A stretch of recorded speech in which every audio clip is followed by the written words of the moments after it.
que le problème de l'immigration, le problème des réfugiés, c'est pas seulement un problème européen, c'est d'abord et avant tout un problème de politique intérieure.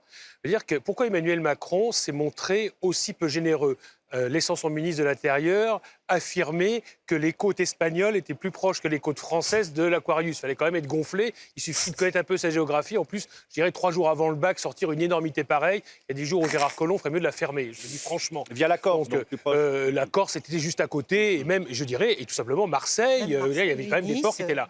Mais tout simplement, ce que fait Emmanuel Macron, c'est la politique intérieure. Il faut voir que le refus d'accueillir l'Aquarius, 56% d'approbation d'après un sondage, donc des sondés.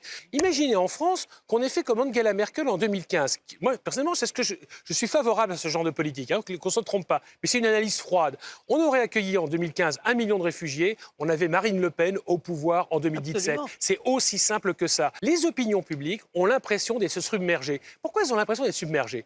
Cette émission, par exemple. Cette émission, depuis une semaine, à cause de l'Aquarius, c'est moins de 700 personnes. On ne parle que de ça dans les journaux. On ne parle que de ça au niveau politique. Je regarde une dépêche de l'AFP qui est tombée hier soir, qui commence par l'arrivée massive et régulière de migrants. L'arrivée massive et régulière de migrants. Depuis le début de l'année, le nombre de migrants arrivés ont baissé de 77%. C'est ça la réalité. La crise des migrants de 2015 est derrière nous. Il y a un traitement anxiogène, médiatique vous en êtes la démonstration, à mettre à l'insu de votre plein gré, on va dire. Mon journal, même chose, fait des unes là-dessus. C'est pas vrai. Je veux dire qu'on est 500 millions d'Européens et on a eu au plus fort de la crise... C'était l'objet du sommet franco-allemand d'hier, donc on n'a rien inventé non plus. Mais non, mais pourquoi? Parce que Angela Merkel est prise en otage par sa droite radicale de la CSU, qui est elle-même prise en otage par l'extrême droite de l'AfD. Et donc, c'est des affaires de politique intérieure. C'est simplement un ressenti des opinions publiques et un ressenti des partis politiques, et notamment des partis d'extrême droite, qui en font